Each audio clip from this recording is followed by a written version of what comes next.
Tahukah anda, manusia sudah mencari bahan galian sejak ribuan tahun dahulu kerana benda ini sangat penting untuk kehidupan dan tamadun manusia.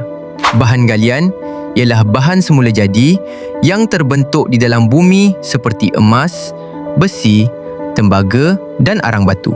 Kebanyakan logam seperti emas dan tembaga terbentuk apabila haba dan magma panas bergerak di bawah permukaan bumi berjuta-juta tahun dahulu.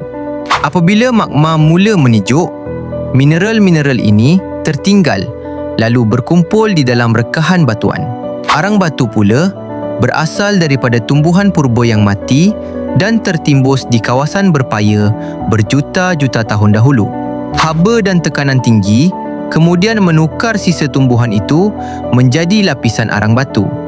Minyak dan gas asli pula terbentuk daripada hidupan laut mikroskopik yang tertimbus di dasar laut selama berjuta-juta tahun.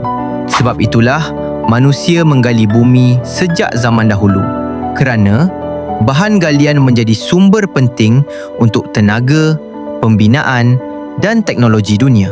Kalau anda suka fakta ringkas macam ni, boleh follow untuk lebih banyak ilmu.